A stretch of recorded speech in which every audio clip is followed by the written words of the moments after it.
Saudara-saudara yang dikasihi oleh Tuhan kita Yesus Kristus, sebelum kita membaca Alkitab dan merenungkannya, marilah kita berdoa. Kita berdoa. Terpujilah namamu, ya Allah, Bapa kami di dalam Yesus Kristus. Oleh karena Engkau memimpin gerejamu dalam pelayanannya, dan oleh karena juga Engkau menuntun hidup kami semua, sampai kemudian pada hari ini, pada hari Minggu ini kami datang bersekutu dengan Tuhan untuk mendengarkan firman-Mu. Urapilah kiranya kami dengan Roh Kudus-Mu, agar kami semua dapat mengerti firman-Mu. Di dalam nama Tuhan Yesus kami berdoa. Amin. Saudara-saudara, pada hari Minggu ini 3 Mei 2020 kita akan membaca bersama-sama dalam kitab Perjanjian Lama, kitab Nehemia pasal 1 ayat 1 sampai dengan ayatnya yang ke-11. Nehemia pasal 1 ayat 1 sampai ayat 11. Bacaan ini diberikan judul Doa Nehemia bagi orang Israel. Riwayat Nehemia bin Hakalia. Pada bulan Kisleu tahun ke-20, ketika aku ada di Puri Susan, datanglah Hanani, salah seorang dari saudara-saudaraku, dengan beberapa orang dari Yehuda. Aku menanyakan mereka tentang orang-orang Yahudi yang terluput, yang terhindar dari penawanan, dan tentang Yerusalem. Kata mereka kepadaku, orang-orang yang masih tinggal di daerah sana, yang terhindar dari penawanan, ada dalam kesukaran besar dan dalam keadaan tercela. Tembok Yerusalem telah terbongkar dan pintu-pintu gerbangnya telah terbakar. Ketika aku dengar berita ini, duduklah aku menangis dan berkabung selama beberapa hari. Aku berpuasa dan berdoa ke hadirat Allah semesta langit. Kataku, ya Tuhan Allah semesta langit, Allah yang maha besar dan dahsyat, yang berpegang pada perjanjian dan kasih setianya terhadap orang yang kasih kepadanya dan tetap mengikuti perintah-perintahnya. Berilah telingamu dan bukalah matamu dan dengarkanlah doa hambamu yang sekarang kupanjatkan kehadiratmu siang dan malam bagi orang Israel, hamba-hambamu itu, dengan mengaku segala dosa yang kami, orang Israel, telah lakukan terhadapmu. Juga aku dan kaum keluargaku telah berbuat dosa. Kami telah sangat bersalah terhadapmu dan tidak mengikuti perintah-perintah, ketetapan-ketetapan dan peraturan-peraturan yang telah kau perintahkan kepada Musa hambamu itu. Ingatlah akan firman yang kau pesan kepada Musa hambamu itu, yakni, bila kamu berubah setia, kamu akan kucerai-beraikan di antara bangsa-bangsa. Tetapi bila kamu berbalik kepadaku dan tetap mengikuti perintah-perintahku serta melakukannya, maka sekalipun orang-orang buanganmu ada di ujung langit, akan kukumpulkan mereka kembali, kubawa ke tempat yang telah kupilih untuk membuat namaku diam di sana. Bukankah mereka ini hamba-hambamu dan umatmu, yang telah kau bebaskan dengan kekuatanmu yang besar dan dengan tanganmu yang kuat? Ya Tuhan, berilah telinga kepada doa hambamu ini dan kepada doa hamba-hambamu yang rela takut akan namamu, dan biarlah hambamu berhasil hari ini dan mendapat belas kasihan dari orang ini. Ketika itu, aku ini juru minum raja. Shalom, damai di hati. Apa kabar saudara-saudara yang ada di rumah? Saya percaya bahwa saudara-saudara tetap baik-baik, tetap dalam keadaan sehat dan berbahagia dalam damai sejahtera Tuhan Yesus. Saya yakin bahwa saudara-saudara dalam semangat dan dalam kegembiraan bersyukur hari ini dapat beribadah kepada Tuhan, walaupun ibadah kita tidak seperti biasanya, tetapi kita melakukannya di rumah kita masing-masing. Saya melihat di HP melalui FB dan WA bahwa pada hari-hari ini orang saling menguatkan, saling mengingatkan. Banyak yang saya lihat sudah jadi pekabar Injil di media sosial. Karena setiap hari mengirimkan firman Tuhan, mengirimkan ayat-ayat yang kiranya ayat-ayat ini dapat memperkokoh, dapat memperkuat beriman kita. Bahkan tidak hanya ayat-ayat yang dikirim-kirim, tapi hal-hal yang lucu-lucu juga dikirim-kirim supaya orang bergembira. Sebab firman Tuhan mengatakan hati yang gembira adalah obat. Puji Tuhan, oleh karena kita memakai media sosial ini untuk hal-hal yang positif, hal-hal yang membangun, hal-hal yang memperkokoh kita. Terutama dalam penantian kita akan pemulihan yang kita semua percaya akan dikerjakan oleh Tuhan. Oleh karena itu sebagai warga negara, sebagai warga gereja, kita bersyukur karena kita ikut di dalamnya bersama-sama dengan pemerintah, bersama-sama dengan bangsa dan dunia ini menanggulangi virus corona ini. Tetapi juga tentu bukan hanya virus corona, tapi juga penyakit-penyakit yang lain. Banyak orang juga yang sakit di rumah sakit bukan karena virus corona, tapi juga ada penyakit-penyakit yang lain. Kiranya juga Tuhan akan memulihkan keadaan ini.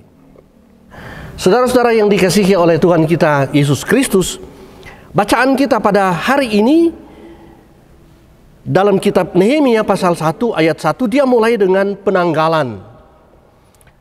Apa maksudnya? Ini untuk memastikan bahwa pada waktu itu yang memimpin Persia adalah Raja Artasta.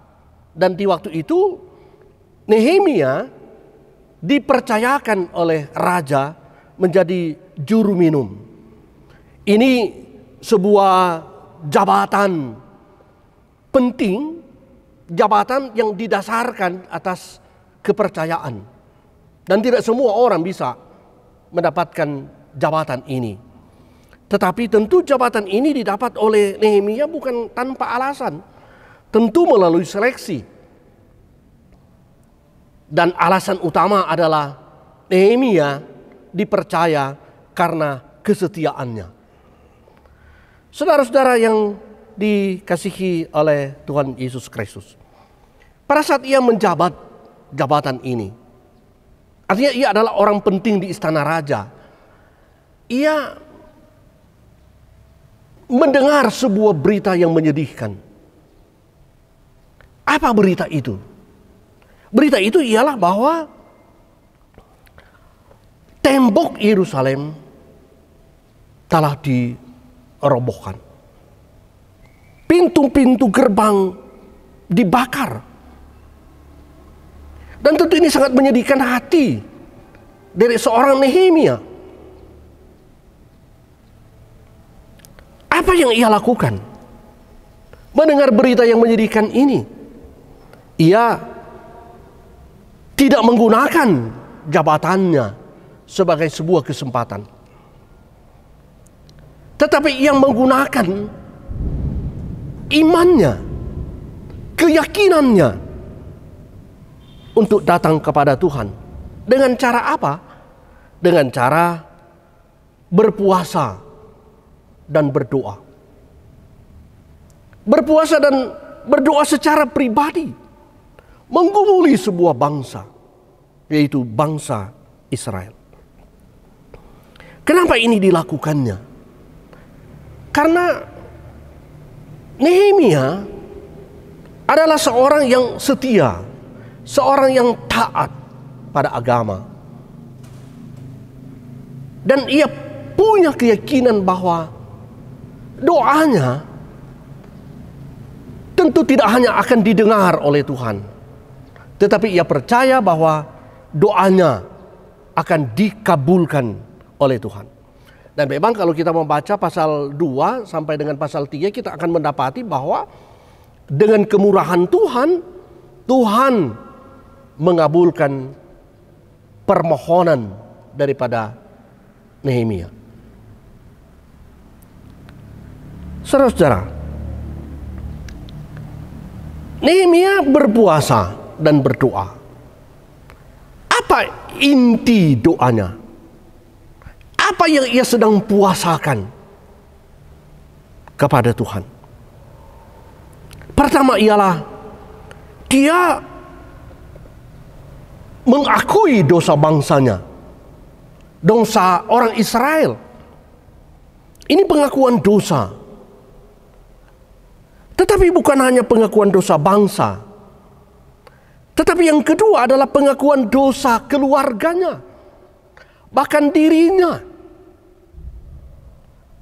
Ia mengakui semua kesalahan, semua dosa yang melanggar ketetapan dan perintah-perintah Tuhan.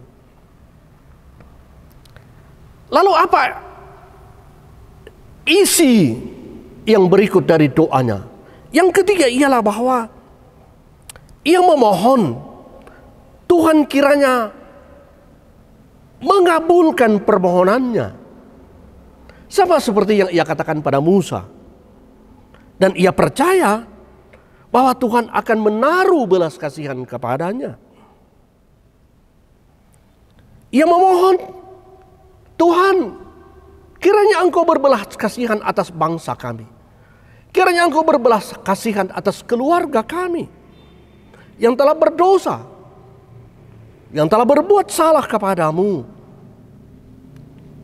Dan dengan demikian Tuhan kiranya mengampuni segala kesalahan dan dosa yang telah dilakukan.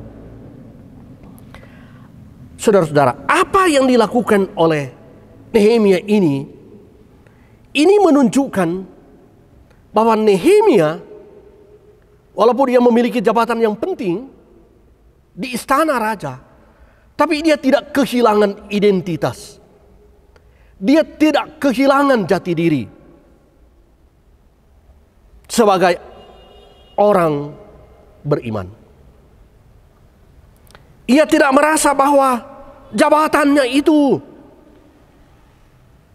menghilangkan identitasnya, tetapi malah jabatannya itu semakin menunjukkan identitasnya sebagai orang beriman. Saudara-saudara yang saya kasih dalam Tuhan, berbicara soal doa puasa ini bukan hal baru bagi gereja kita. Bahkan setiap bulan kita melakukannya. Ini sudah dilakukan oleh gereja kita berpuluh tahun. Tapi rasanya masih banyak orang yang belum bisa berdoa dan berpuasa. Mungkin karena belum terbiasa. Atau kalau orang mau bertanya kepada keluarga kita, siapa yang sudah pernah berpuasa? Kalau berdoa pasti. Tapi kalau berpuasa, demi melakukan ini. Dan selama ini dalam pengalaman kami, yang mengikuti doa puasa itu sudah ribuan orang. Tetapi ternyata ini belum cukup untuk meminta belas kasihan kepada Tuhan. Kita masih harus bersama-sama. Semua, tidak ada yang terkecuali. Kenapa? Sebab berpuasa itu bukan cuma usaha menahan diri untuk tidak makan dan tidak minum. Berdoa bukan hanya selama ini yang kita mengerti sebagai jembatan, sebagai nafas hidup. Tetapi berdoa sesungguhnya adalah merupakan tindakan sengaja kita, siapapun kita, untuk berhubungan dengan Tuhan. Memang berpuasa ini selalu banyak ceritanya. Ada orang kalau baru satu kali pergi dia puasa gemim di oto, padahal dia sementara mengikuti puasa, jaba makan di oto. Malah lain kali orang sementara ibadah puasa minum. Oh Tuhan. Tetapi bersyukur karena ada usaha dari dia untuk hadir. Usaha darinya untuk bersama-sama dengan orang lain. Berpuasa, mempuasakan keadaan kita, mempuasakan dunia ini, mempuasakan bangsa kita, mempuasakan pergumulan keluarga kita. Ingat, Nehemia berpuasa pribadi, seorang diri. Ini sesuatu yang luar biasa. Kenapa? Karena berpuasa dan berdoa itu, saudara-saudara, itu adalah simbol kerendahan hati dari orang-orang percaya di hadapan Tuhan. Oleh karena itu, saudara-saudara yang dikasihi oleh Tuhan, mari kita terus belajar dari firman ini. Sering sekali kita menyanyi nyanyian Firman-Mu pelita bagi kakiku. Lagu ini selalu mengingatkan kita bahwa perjalanan hidup kita seringkali gelap. Gelap oleh pelanggaran kita, gelap oleh dosa kita. Dan oleh karena itu kita perlu cahaya, kita perlu lampu untuk menuntun perjalanan kita. Nehemia adalah contoh nyata pada kita. Bagaimana ia terus berjalan pada Allah. Dan dengan demikian Nehemia melalui firman ini mengingatkan kita. Pertama, manusia tidak pernah bebas dari masalah.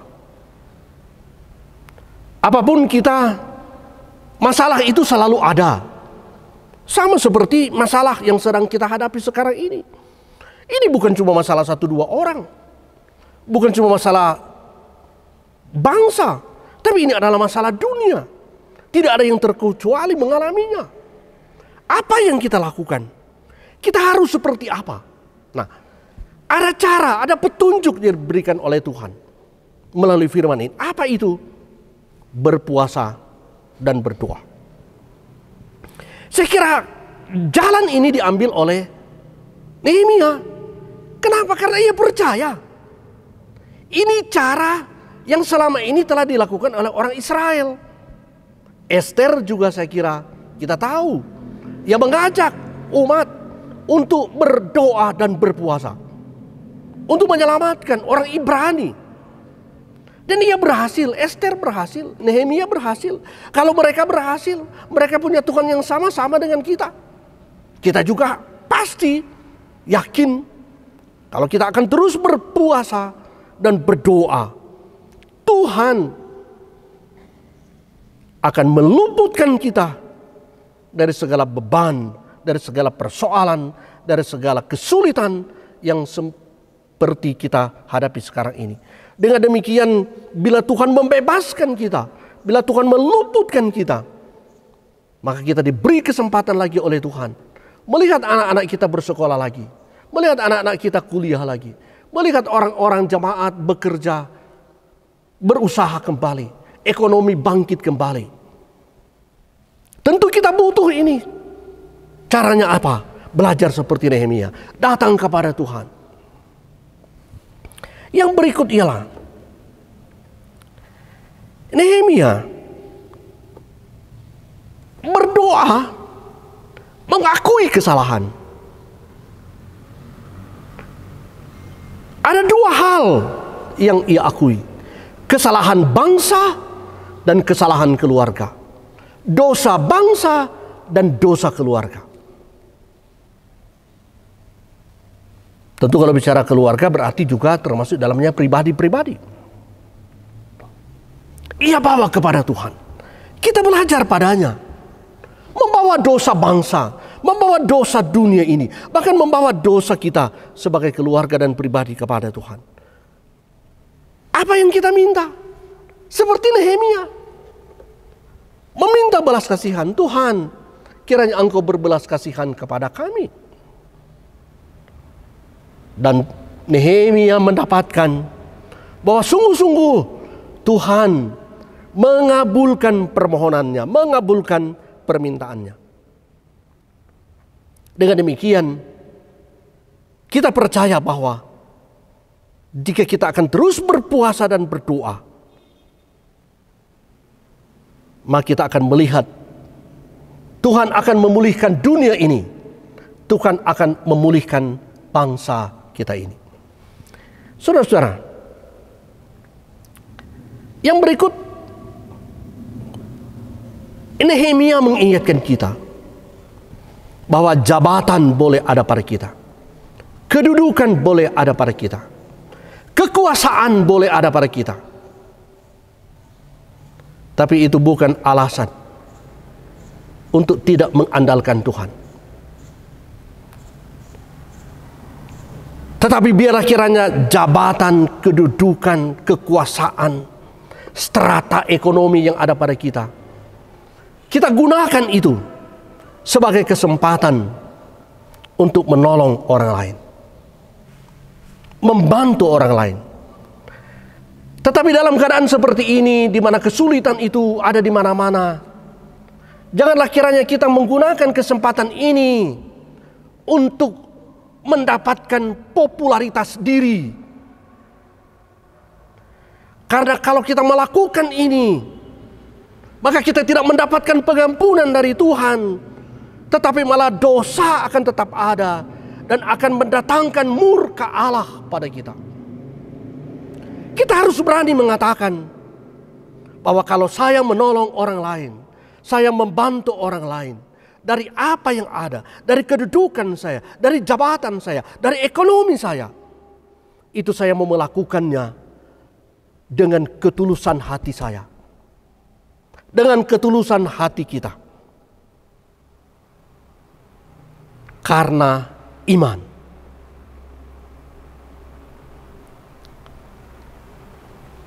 Berpuasa dan berdoa tidak memandang jabatan, tidak memandang kekuasaan, tidak memandang kedudukan, tidak memandang strata ekonomi dalam masyarakat. Tetapi semua orang percaya terpanggil merendahkan diri di hadapan Tuhan.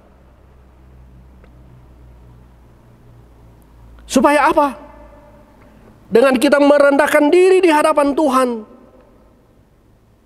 kita terpanggil untuk meninggalkan iri hati, meninggalkan kesombongan, meninggalkan kecongkakan, meninggalkan keras kepala, meninggalkan makan puji, meninggalkan tinggi hati, meninggalkan menganggap diri paling tahu, paling hebat, paling jago. Sampai ada orang bilang, stel tahu padahal nin tahu stel. Kadang-kadang ada seperti itu. Apa yang sedang kita alami sekarang ini sesungguhnya adalah cara yang diperkenankan oleh Tuhan. Supaya apa? Kita mengubah hidup kita, merubah sikap kita, merubah cara berpikir kita, merubah cara melihat kita pada orang lain. Itulah sebabnya Allah ingin kita menjadi sahabat-sahabatnya. Ada lagu yang hebat, Sobat dari Galilea. Yesus ingin kita menjadi sahabat-sahabatnya. Sahabat-sahabat yang memiliki sifat mengasihi, menolong orang lain. Inilah kiranya yang akan menjadi identitas kita. Sebagai warga gereja, tapi juga sebagai warga bangsa yang taat, yang setia pada Tuhan. Shalom, damai di hati. Amin.